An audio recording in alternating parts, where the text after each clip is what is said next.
back to those Terps, Travis Garrison on the Field of 68 Networks. Got my brother here, Andre Collins. What's going on, bro? What's up, my guy? Trav, what's good, bro? How you doing, Right. man? I'm good, man. Good, man. Happy New Year's, man. How's the fam doing? Thank you, man. I appreciate it, bro. Same to you, man. Fam is great. Kids growing, in school, doing great.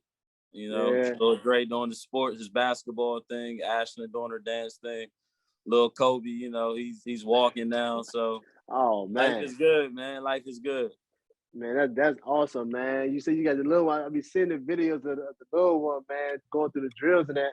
How was that, man? Like, you know, like I got my kids, man. My kids not really involved in basketball like that. My daughter just started, but how is it, man? Being able to basically go through drills with your little man. You know what I mean? Just saying that, like I said, like we done playing, but now we got our little ones and we kind of teach them the game. And so how's that going for you? It's good, man. Like I think the coolest thing about me and Little Dre, man, is I don't have to force him to do anything. You know what I'm saying? Like everything is Right, pure. You know what I mean? right, right. Like he loves the game, man. Like true student of the game, like studies it, all of that, man. So, Right, he wants it. You know what I mean? right, right, Um, so at least for now, that right, may right, change. You know what I right, mean? But I think it's cool just because I don't have to ever feel like I'm forcing it on him. right, Like this is just him. You know what I right, mean? right, So but yeah, man, he's growing in this game. He's in the fifth grade. right, He's 10. So, it's been pretty cool being able to travel, see certain tournaments to see how he measure up and see where he got right, to get better and just be a right, part of that with him, and be able to give back the things that, I was taught, right. you Absolutely. know, just be able to pay the game forward, man. Being able to do that with your own kid is great.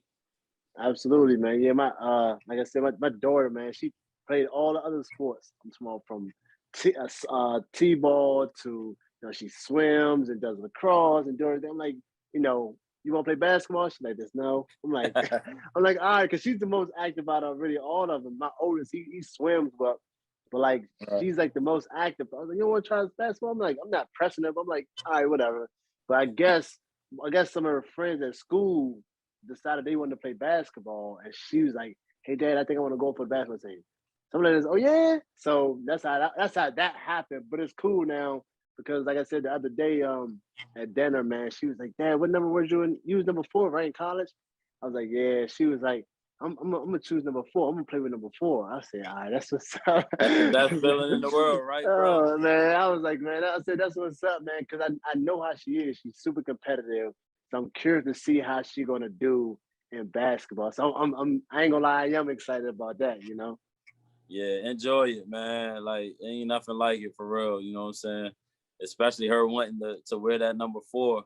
You Yeah, know what I mean? right. Like, that's a good feeling, bro.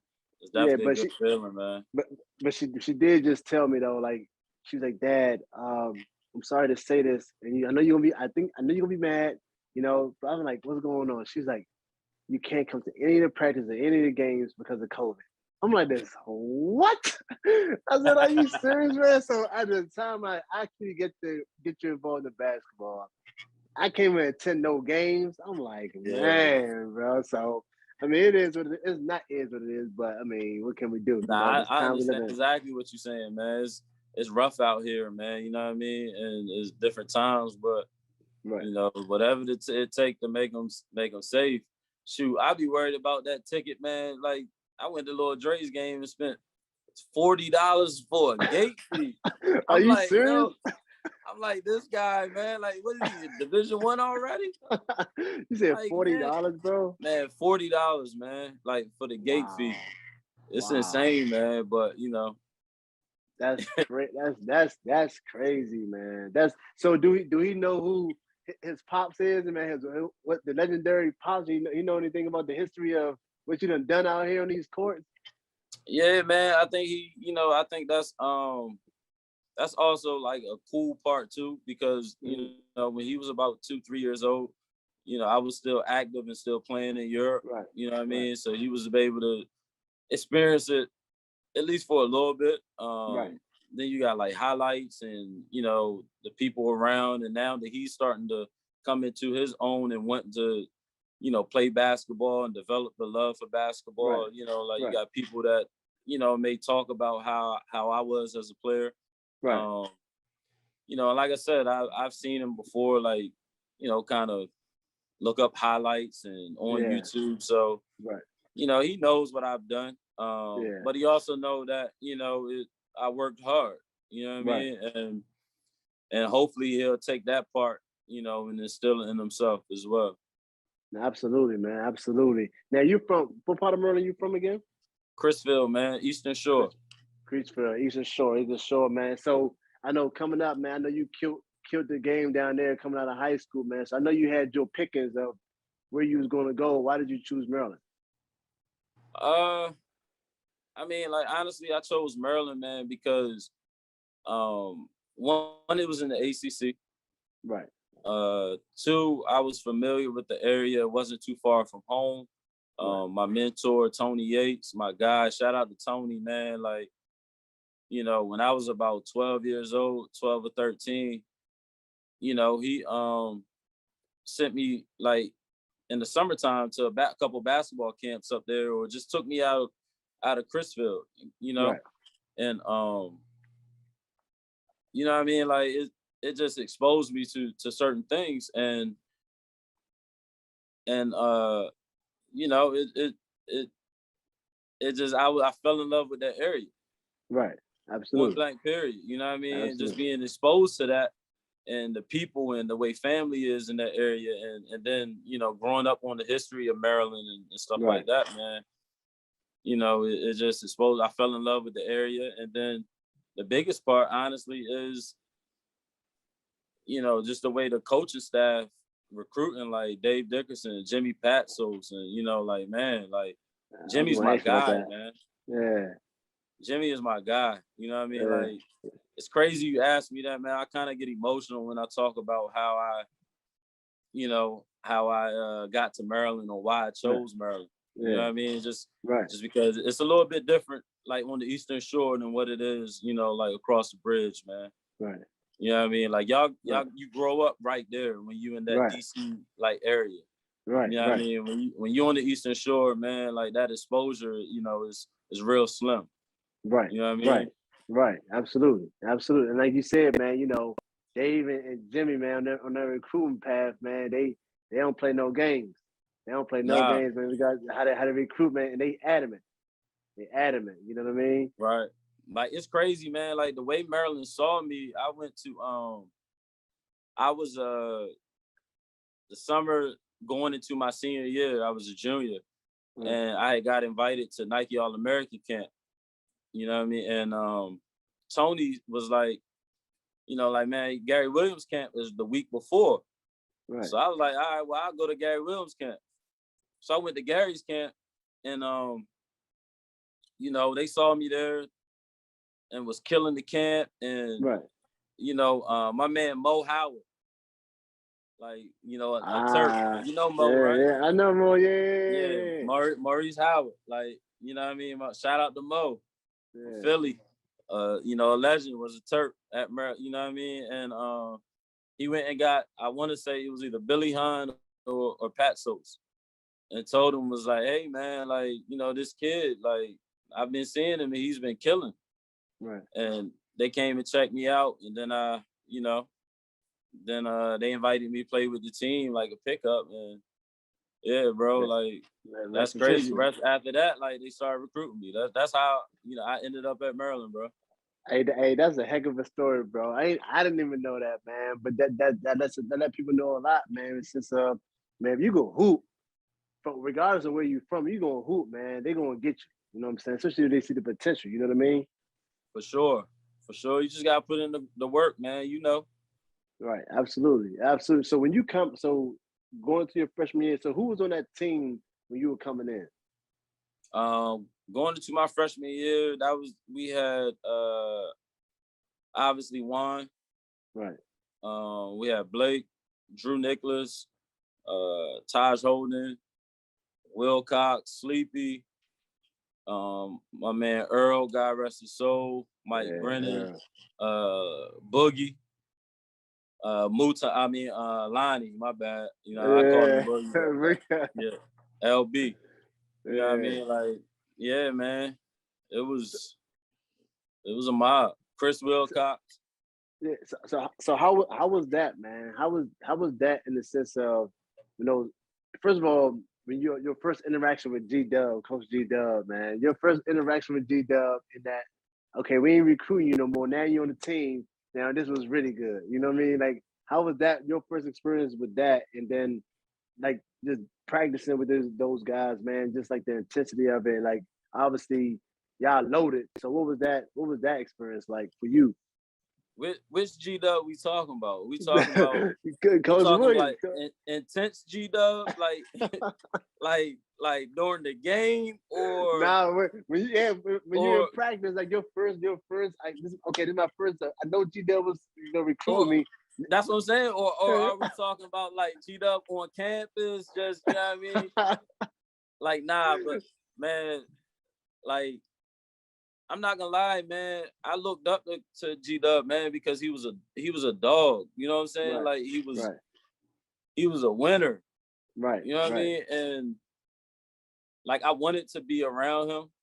Mm-hmm. You know what I'm saying? So I wasn't like intimidated, but I respected it, and I was scared also. Yeah, that makes sense. Because you in front of greatness. You know what I'm saying? Facts. You know what I mean? And it was intense. Yeah. Like, it was intense, bro. Like, I think my first really like running with him, when I was feeling myself, I guess, when practicing. A little bit embarrassed, but as freshman year, I kept turning the ball over, making the same exact pass. Right. Man, I'm just leave it alone. He said something to me, and I said something back, and I'm gonna leave it alone after that, because it didn't make sense for me to have said something, man. He chewed me out. Yeah. Yeah, man. Nah, absolutely, man. And in those practices, man, I know that's when so your freshman year, was that the first Final Four? No, so like that's what I'm saying. So they went to the Final Four the year I was at Hargrave. Got you. So coming into that year, and that's why I was saying, that's why it was so intense, because you coming off of a Final Four where you just tasted, you know what I mean? Like, you just tasted like that you was this close. Right. And you come up short when you in a game that, you probably should have won. Absolutely. So like, all the guys were very intense, So when I came into my freshman year, like right after they went to the Final Four, it was business, man. Yeah. So it was, I don't know, man. I guess the feeling was like kind of eager, ambitious, intimidated, and all in one. But I was happy to be there, though. Yeah. What was your, man? You had experience, bro. Like, you Cold Field House, which is one. I went to games there. I played high school ball there, but it ain't the same when you playing those ACC games and you're in a Cold Field House and it's hot as a mug in that joint. Because I used to go there, man, with the stuff. I used to be steaming up. But what was that experience like? Like, just being on that floor, man. During those ACC games in Cold Field House, like, you down, like, it's like the Coliseum in a sense. You down on the floor and everybody just breathing. But you know how the fans were then as well. It was very intense. So what was that atmosphere like for you, man? Especially playing against the Dukes and the North Carolinas of it all, man. It was special, man. It was crazy because it was like being in a small gym where you can feel the fans like right there on top of you. You know what I'm saying? Like, and then to know you're playing in buildings where like people like Len Bias have played in and stuff like that. It just gives a different feel. Probably how the kids feel today when you hear like, with Xfinity Center, you got, oh man, Juan Dixon played here, or Steve Blake played here, or you know what I mean? Right. It was an amazing atmosphere, just playing there. It's hot, had that old school field. Right. And it was home court advantage for sure, Yeah. And then on top of that, like for me, it was kind of like a double thing. For me, it was like growing up on the Eastern Shore, in high school basketball, your biggest goal is to get the Cole Fieldhouse. Right, exactly. Right. You know what I'm saying? So, Right. you know, so just the building was historic in itself, and it was great playing there. You know, it's the same for Xfinity Center. It's a beautiful facility, and we was excited when we got in there. But for somebody that has played in both buildings, I can tell you the feeling is definitely not this. You know, it's not the same like, you know, effect. Right. No, absolutely, man. Like I said, man, only chance I got to play in the Cole Fieldhouse when I first got there, we was playing pickup before Comcast Center at the time was still in the process of being built, and then high school games. So it's not this, like you said, it's probably not the same intensity. But you came in, bro, like now y'all on that run to the championship. Like now y'all on that run. Now y'all going to the Sweet 16. What was that experience like, bro? Like your first year there. Now y'all on that hot streak when y'all just tell me what that whole run was like for you, that whole process, like from the practices until like y'all knew it was under wraps in the sense of just y'all knew nobody wanted to mess with y'all. Because like I said, I was at the games, I'm watching the game, I'm like, man, they looking scary, bro. I don't know, this definitely could be the year because that was looking real scary that year. What was that like watching that, being there, and just being around it? What was the attitude like? Like I know I kind of could tell what it was like, but what for other people? What was that attitude? What was that mindset like for everybody, just in y'all group, in the team? I mean, it wasn't even up until like the mindset wasn't developed, you know, when we got to the tournament. You know what I mean? Like the fact that those guys, I'm gonna say it was just big on the returners.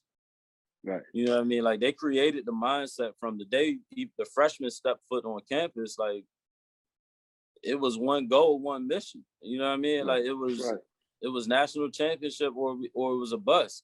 You know, and I know every school and every basketball team think that way, but in all reality, you might think that way, but you know you're not gonna, you know, win the national championship. You know, like those guys believe deep down inside that, you know, they was gonna win the national championship. So the role that the year before played, you know, and everything that they took and the pain and hurt, you know, that they took from the year before when they made the Final Four, and when it was, we learned that in the summertime during, you know, how we go to school in summer session one. And you meet everybody, you know what the mission is, you know what the goal is, and all the way from the workouts to up until, you know, April, we knew what the job was and the mentality was the same. Like that was one of the best experiences of my life, man. Like, you know, I think I want to say it was maybe on that one shining moment, when I was balling. Right. People don't understand the emotion behind that, is, you know, just because like that's a once in a lifetime achievement, man. And absolutely, again, like for someone like me to grow up in Chrisfield and, you know, be from down here on the Eastern Shore, like those opportunities are very, very rare and slim compared to the opportunities that, you know, in the DMV, like you guys like produce a kid that could possibly experience that every year. You know, because they're going to those high major schools, man. So, you know, it was just an amazing experience for me that I hold dear to my heart still to this day. Like I'm looking forward to our reunion coming up next month. Yeah. I was just talking to Coach Dickerson, man. I didn't even realize it. He was like, yeah, it's like what, 20? Ain't 20 years, bro. 20 years? Yeah, man. Yeah, 20 years. We getting old, bro. I know. But that's what's up, man. Like I asked Tim because obviously he was there during those times when obviously they was getting over the limb bias experience, and then the reshaping of the program. So it was like you knew where it started from, like, you know, like how the program was until now. Y'all won the first and only national championship there. Like, did you feel the same way in the sense of like knowing the history of the school and where they was and everything they had to overcome? And then that moment, I know obviously being around Coach Williams, who had to basically reshape the whole program, and then being with Coach Dickerson, man, who actually played for the program and actually was going within that reshaping moment. Did you sense that? And then could you feel that too, like during that moment when everybody emotional? Because like I said, I wonder, you go down in history, bro. You was a part of that first and only national championship team Merlin ever had thus far. Yeah, I mean, I can't say that, like I felt the same type of emotion as Coach as Double D did. Right. You know what I mean? Because like he legit went through that era of where, like those tough times. Right. You know what I mean? Like I was aware of it. Right. You know what I'm saying? And I was happy for our program for sure. You know what I mean? But I think at the time, in the physical sense at the time, I was in a place where I couldn't even like imagine on what we just accomplished. You know what I'm saying? Like to think on how big it was and how it affected so many people and affected all of the people that came before us. You know what I mean? Right. Absolutely. You know what I'm saying? If I'm being honest, you know what I mean? I know it would be easy for me to say like, oh yeah, I was thinking about all of that, but I genuinely I think it's a different feel for Coach Dickerson, man, because like I said, he grew up like he was really, really in them trenches during that time. Right, absolutely. Absolutely. Nah, man, like I said, I never won the national championship, so I only gonna live through vicariously through you guys, man, that actually did it. And like, what was that? Even for that atmosphere in regards to, man, y'all played with in Atlanta, right? It was in Atlanta, correct? Yeah. Yeah. It was like 100,000 people around. Wasn't it like in the country like 100,000 people, I believe? Yeah, it was. I mean, I don't know the exact number, but it was crazy. It was probably the most people that I've ever seen in my life in one place. That's crazy, man. That's crazy.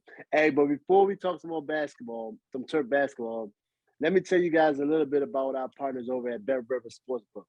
If you haven't signed up with BetRivers yet, now's the time because they are offering up to $250 match bonus for your first deposit.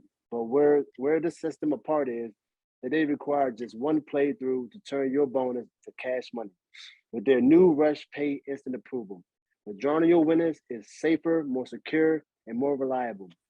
With basketball season tipping off, get onto the action by going to betrivers.com today or by downloading the BetRivers app. Must be 21 years older or older. Gambling problem? Call 1-800-GAMBLER. Now, bro, now y'all win a national championship.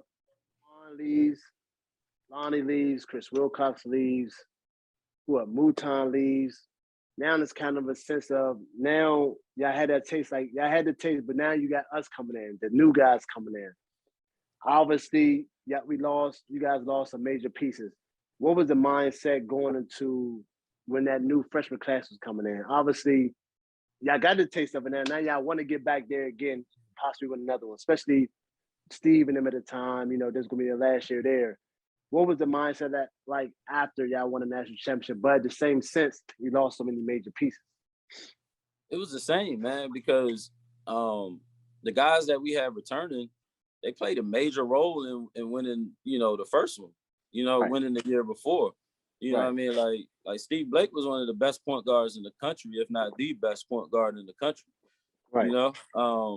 And then he also had an opportunity to come in and show, other things that he showed us in practice, but he might not get in the game and show that, he could average 17 to 20 points a game too. Right. And the same with Drew. Like I saw major battles with Drew and Juan, so we believed in our leaders and Taj Holden and, we believed in Sleepy, we believed in those guys, and ourselves as well, and then we had a very good freshman class coming in, with yourself, with Chris, John, Jamar coming from Allegheny.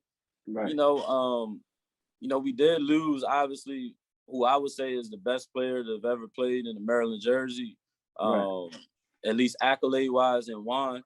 We lost Chris Wilcox, and we lost our heart of our team, I would say, in Mouton, and Lonnie as well, but the guys that we had coming in, all could contribute, Right. And everybody on our roster, I feel like could have always contributed. Right.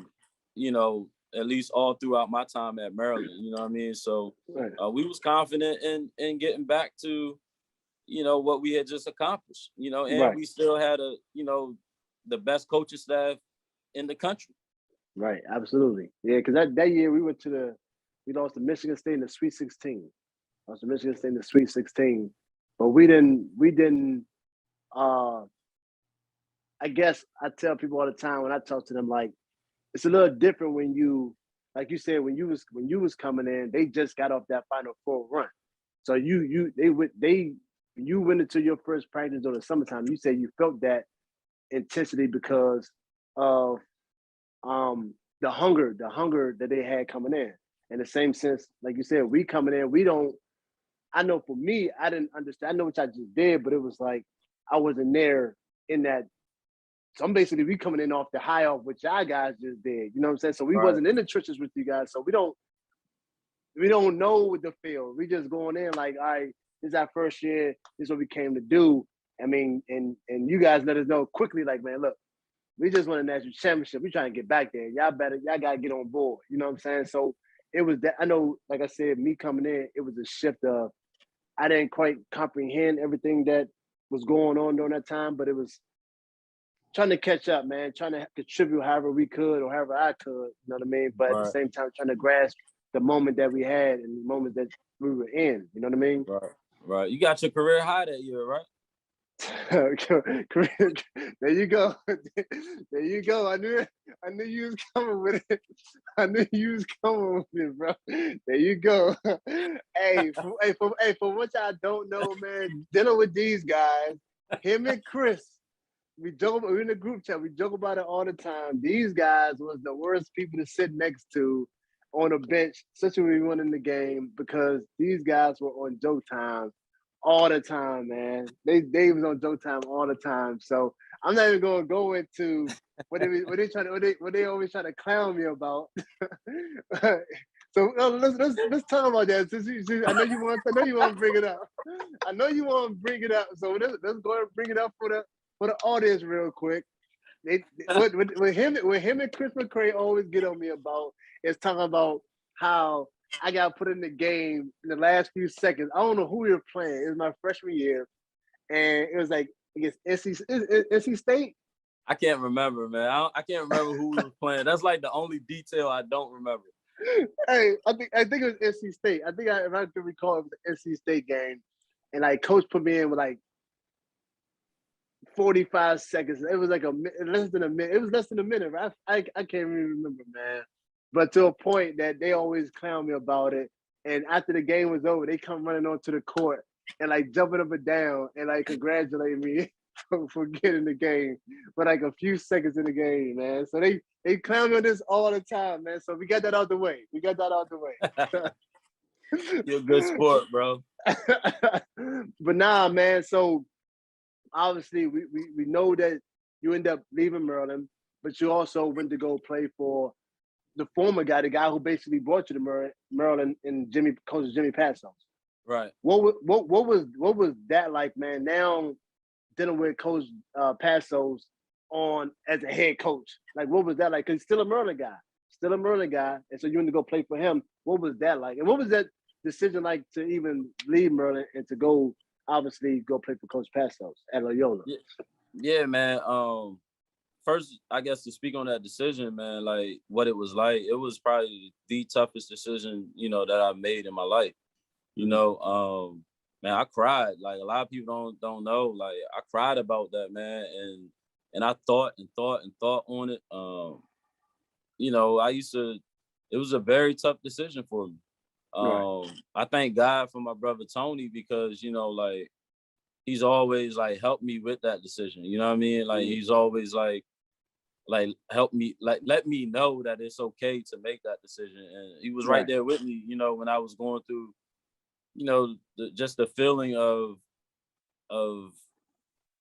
just I don't want to come off like saying not getting an opportunity or anything like that, but just right. like for me, it was bigger. I always knew what I wanted to do. So I knew I wanted to play basketball and, you know, like after college, you know, as my profession. It just wasn't gonna happen at Maryland, but I also loved Maryland so much. You know what I'm saying? You know, so like my guys was like all my bros was there and friendships and you know, so it hurt. You know what I mean? But you know, but in terms of Jimmy, like man, that's my guy. Like like I love Jimmy to death, man. You know, like and you know when I found out that Jimmy took the job and he reached out to me, you know, at Loyola, like man, people don't know I never took a visit to Loyola. Wow. You know, like I just, oh yeah, Jimmy, I'm rocking with you. Like, yeah, we can do this together, you know? I'm gonna help you and you gonna help me, you know what I mean? Like we both gonna have an opportunity to, you know, get a fresh start. He was stepping into the beginning of his coaching career as far as a head coach. And, you know, I was trying to further my career, you know? But you know, Jimmy as a person, man, Jimmy's A1, like stand up, you know, a player's coach. And, you know, if you in the bar and somebody got beef with you, Jimmy, you know, he got your back. You know what I'm saying? Absolutely. Like I love Jimmy to death, man. So it was awesome playing for him. You know, it was easy, really. It was simple. You know, he was very, you know, motivated and ambitious, and you know, he was like super intense, you know, and it was like Gary, so it gave that Maryland feel. Absolutely. You know what I'm saying? So it's crazy because honestly, at Loyola, man, that was like mini Maryland. Wow. You know, you had Jimmy as a coach, you had myself, you had Matt Kavorik, you had Stokes. Was. You know, you got Terrell Stokes, and you had Hassan Fafana. That's a mini Maryland, man. You know what I mean? I forgot all about that. I couldn't have chosen a school better than Loyola, because it was right down the street from Maryland. I remember you guys like came up to Loyola and, you know, like DJ and Chris, you know, like came up there and chilled and all that. So it was just like being still at Maryland a little bit. Obviously it was lower scale, but you know, it still had that Maryland feel, man. So it was great playing for Jimmy, bro. Right. Now that's what's up, man. Like I said, Jimmy's my guy, man. Every time I see him, man, I think I'm gonna see him soon at the Maryland game. But I definitely get it, man. So okay, now you finish your college career, did major things, won a national championship. Now it's time to go to that pro life. What was that transition like, and where was the first place you went in your first year out? So I think my first year out was 2006. 6, right? I think it's 2005, 2006, or 6, 7, one of the two. But my first year was in Ferrara, Italy, for a team called Carife Ferrara. Yeah, I'm fluent, bro. By the way, there you go. Faking like. Hey, nah, for real though.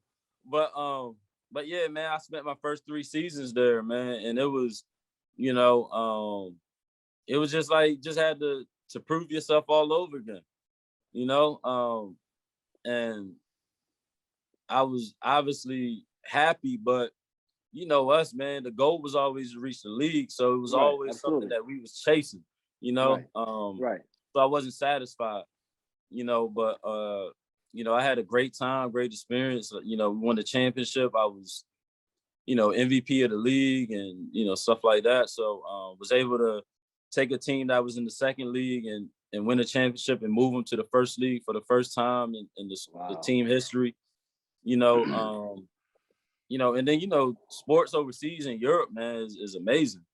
Right. Just absolutely. like from the fan love and the culture and learning different things, you know, it was a great experience, man. So, just thankful that I was able to experience that. Absolutely. And you played overseas. You played overseas how many years? I was there for 10.5 years. Wow. You was where for 10 years? In Europe, Oh, overseas. you're okay. You said you did 3 years in Italy, and where else did you go? Now so I did 7.5 in Italy. Oh man. So I played a year in Turkey. And I played a year and a half in Belgium. Oh, that's what's up, man. So you say you know a little bit of Italian, bro. You don't know fluently though. You ain't Fluent, speaking man. full conversation in Italian though. Hey, look, man, like they call me the Black Italian, man. Oh, there you go. little baby mama. But now that's what's up, man. A lot of people can't make that transition, man, and be successful. Even me, man, I was hearing stories over there, you killing and what you're doing, the numbers you're putting up. I saw videos, man. Definitely super proud of you, bro, for real, man. And also, I definitely want to touch on, let's touch on Maryland. Now, they obviously, with the coaching transition, what do you think Maryland needs in regards to a head coach or who they should bring in? And who are your picks, like, and why? Like, what are your thoughts in regards to next coach at Maryland if they decide to make a change? If I'm being honest, I think right now we in a state where it's not really about our record anymore. If you look at just, I guess, the attendance over the past games, and I'm not sure if it's because, the students aren't necessarily there, but what I will say is the students don't fill up the entire arena, Right. I think it's more so about people being enthused about the program right now. Right. You know what I mean? So, and you call me a little bit biased, but me personally, I just think it needs a boost of morale, and I think that can only come from, guys that are Terps right now. Right. If I'm just being honest, obviously I've stated several times who I would love to see have the position in Juan, because it's not necessarily about X and O's. It's not about experiences right now. Experience right now and who has the most wins. If you can go get a Rick Pitino or something like that, that would be great. But let's be honest. Like, how many years do we have with Rick Pitino on those sidelines? Right. But I just think someone like a Juan, or even if we can get Blake into coaching, we get some home guys, Dwayne Simpkins, or get some guys from around Maryland. But me personally, man, I just think that our bench needs to start showing a little bit more support to our alum, kind of like Duke and what University of North Carolina does. Facts, absolutely. No, absolutely, man. I definitely agree with that, man.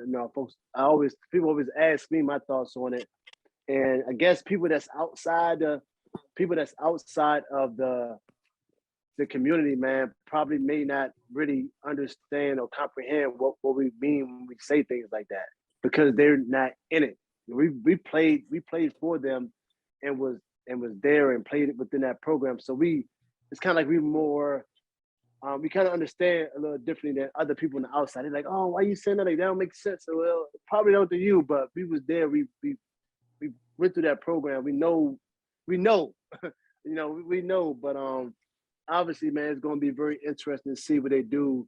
Obviously, we want to see them kind of turn things around this year if they can, man. But I think all eyes are definitely on Maryland to see who they're going to end up bringing in. Right. Yeah. Whoever it is, man, I just hope that they can, just connect with our fan base.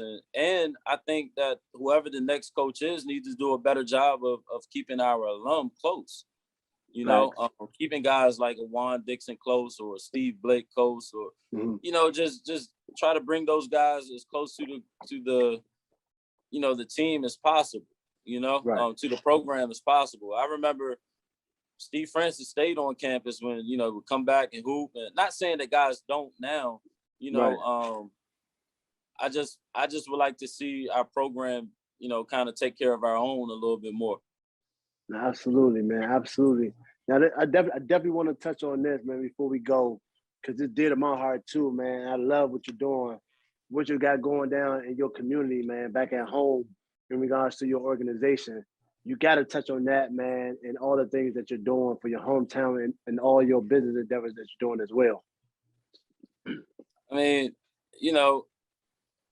with everything I do, man, I know that there's not many that is from my area that had the opportunity to do the things that I've done. Right. I was blessed with, people that have played a role in my life to expose me to certain things. So that's all I'm trying to do now, whether it's through giving back through, the basketball facility that I had called the Lab Basketball Training, where I train, different kids or high school to college or, all the way to beginners, whether it's that or, working on starting a nonprofit called Project Exposure, which I think is huge for this area. Like I've said all night, guys just don't get exposure from around here. And it's not just in basketball, it's just like in different, just life in general, Right. So that's my focus, man. Opening a shoe store to try to show, that it's possible. Someone that grew up like right here in the community and the projects and stuff like that, like, right there in the trenches and the struggle, that it's possible and attainable, Absolutely. So yeah, man, it's just, I really don't want to go, and name like every single thing I'm doing, just kind of just speak on why I'm doing, try to go so hard and do the things I do. Yeah, absolutely, man. You got to talk about your celebrity game that you do every year, though, too, man. You gotta at least mention that. You gotta mention that. Yeah, man, for sure. Like Dre Day, I started Dre Day. I was home one summer from playing overseas, and in the off season, and I was watching the news. I was actually ready to go work out, and I was watching the news, eating breakfast, and I saw that like a 16, 17-year-old kid, had gotten killed. And then I watched the news the next day, and and that bothered me. I watched the news the next day, and I saw that his mother was doing an interview on the news, and just seeing her strength like through that struggle, right? And the way she spoke and tried to motivate and try to help during the time that she had lost, her child. Something hit me, man. It made me feel like I needed to do something to help in the situation. So I created Dre Day, and I tied it around, three things that I feel like, are some of the biggest problems in my community here on the Eastern Shore. And that's, drug abuse, bullying, and, gun violence. Right. And what I do is I hold a celebrity basketball game every summer around my birthday weekend. And I invite different celebrities to come play in the game, and we bring awareness to those three things. And during the event, I invite families that have lost someone, through for all three causes. And I try to just let them know that, their kid is or family member is not forgotten. And that they're not going through it alone, and somebody's out here trying to make change, and feel their pain. Absolutely, man. I definitely commend you on that, bro. That's huge, man. I think it shows the younger people, man, in your neighborhood and where you come from, man, that it's possible, even by you winning the national championship. I mean, that's huge too. Then going overseas, being successful, then coming back and giving back to your community, man. So I definitely applaud you on that, bro, man. Super happy for you, man. I'm going to definitely come down and support and help out however I can. Sure. Anything you need from me, man, and also people that's listening. I mean, they can definitely. I would love for them to help out as well. Even if it's just attending the games, things of that nature, donating. So, man, like I said, man, I appreciate you, bro, man. I appreciate our brotherhood, man. Happy for you, man. I appreciate you joining the Go Terpins. with Travis Garrison on the Field of 68 Networks. And thanks for taking time out your day, bro. I definitely appreciate you, bro. Thanks, man. Like you already know, it's a pleasure. I definitely appreciate you having me. And, it's always love. You know what I mean? You know how we do, man. We can get together this summer. Oh, yeah, you already know. And for sure, hopefully, man, like, when I come up, in February for the reunion, man, like, swing by. We family. Oh, yeah, sure. absolutely, man. Appreciate you having me, bro. All love, bro, man.